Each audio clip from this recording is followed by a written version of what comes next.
কালনার কোয়ালডাঙ্গার বাসিন্দা নরেশ চন্দ্র দাস, বয়স ৬২ বছর। সেনাবাহিনী থেকে অবসর নিয়েছেন। সেনার অবসরপ্রাপ্ত সাব মেজর নরেশবাবু ভারত পাকিস্তান সংঘাতের পরিস্থিতিতে ছুটে যেতে চান সীমান্তে।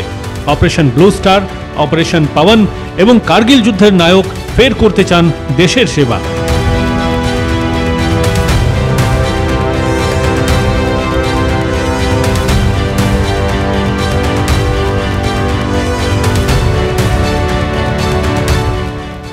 কার্গিলের স্মৃতি বদলে দিয়েছে তার জীবন। কার্গিলের স্মৃতিতে দুটি বই লিখেছেন তিনি।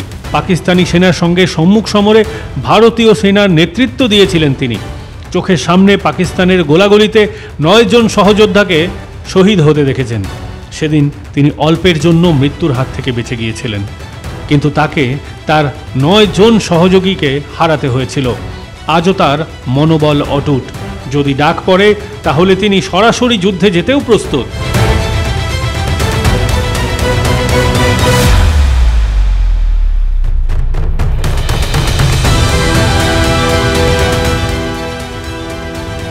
ভারতবর্ষের তো প্রত্যেক আম জনতা বলবে যে যেভাবে ২৬ জনের মৃত্যু হয়েছে, একটা লড়াইয়ের প্রয়োজন আছে। কারণ এটা লড়াইটা তো তাদের কোনো রাজনৈতিক মহল থেকে নয়, লড়াইটা হচ্ছে তাদের এগেনস্টে যারা আমাদের এই উগ্রবাদীরা, টেরোরিস্টরা এই মানুষগুলোকে বিনা বজায়, বিনা কারণে, বিনা অন্যায়ে তাদের নির্বিচারে হত্যা করেছে, খুন করেছে। তাদের জন্য এই লড়াই দরকার আছে। সেই জন্য এই অপারেশন সিঁদুর, আমি চাই যে অপারেশন সিঁদুর বারবার হোক আর ওই উগ্রবাদীর পিওকের জায়গাগুলো ধ্বংস করে দিক। আর এটা আমি চাই প্রত্যেক ভারতবাসী চাইবে, কারণ এটা আমাদের জীবনের একটা লক্ষ্য। পিওকে হচ্ছে আমাদের, কোনো কারণবশত আমাদের ছাড়তে হয়েছে, সেটা আমাদের ফিরিয়ে নিয়ে আমার একমাত্র কাজ। নিয়মিত বিভিন্ন ব্যায়াম এবং শারীরিক অনুশীলনের মাধ্যমে তিনি এখনও নিজেকে ফিট রাখেন। কালনার কোয়ালডাঙ্গার বাসিন্দা নরেশবাবু কার্গিল যুদ্ধে অংশ নিয়েছিলেন। শুক্রবার কার্গিলের কথা স্মরণ করতে গিয়ে তার চোখে জল এসে গেল। তিনি ১৯৮৪ সালে অপারেশন ব্লু স্টারের সদস্য ছিলেন। রাজীব গান্ধীর পাঠানো শ্রীলঙ্কায় ভারতের শান্তিরক্ষা বাহিনীর সদস্যও ছিলেন তিনি। আমি শুধু এই একটা লড়াইয়ের জন্য বলছি না, আমার অভিজ্ঞতা আছে, আমার সৌভাগ্য হয়েছে যে ভারতবর্ষে জন্মেছি আমি। দ্বিতীয়ত হচ্ছে আমি ৩টে লড়াইয়ের হিস্সা আজকে আমি দাঁড়িয়ে আছি, আপনাদের সামনে কথা বলছি, মানুষ দেখছে।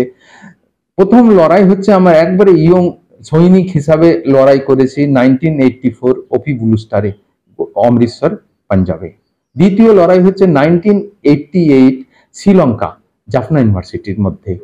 তৃতীয় লড়াই হচ্ছে যেটা ৭৪ দিনের লড়াই, ভারতবর্ষের খুব মর্মান্তিক লড়াই, ঠান্ডার মধ্যে ক্লাইমেট খারাপ হওয়ার জন্যে সেই লড়াইটা হচ্ছে ৭৪ দিনের লড়াই, সেটা কার্গিল। কার্গিলের মদতেই পাকিস্তানকে ফের শিক্ষা দেওয়ার দাবি তুলেছে ভারতীয়রা। সরকার এবং সেনা যোগ্য জবাব দিচ্ছে পাকিস্তানকে। দুটি প্রেক্ষাপট আলাদা, মত নবীনবাবুর। তার মতে কার্গিলের যুদ্ধ ছিল প্রতিবেশী রাষ্ট্রের চক্রান্তের বিরুদ্ধে, আর বর্তমান পরিস্থিতিটা ভিন্ন। এটি সন্ত্রাসবাদীদের বিরুদ্ধে যুদ্ধ। তিনি কেবল কার্গিল যুদ্ধই নয়, ভারতের আরও ৩টি যুদ্ধে সৈনিক হিসেবে কাজ করেছেন। তার পুরো গ্রাম তার জন্য গর্বিত। গ্রামবাসীরা জীবন্ত অবস্থায় তার মূর্তি স্থাপন করেছে গ্রামে। একটি কার্গিল স্মৃতিস্তম্ভ নির্মিত হয়েছে। তার হৃদয় এখনও ভারত মাতার জন্য কাঁদে। আর তাই দেশের সংকটময় পরিস্থিতিতে ডাক পড়লে যে কোনো মুহূর্তে যুদ্ধে যেতে প্রস্তুত তিনি। মাধ্যম ব্যুরো রিপোর্ট।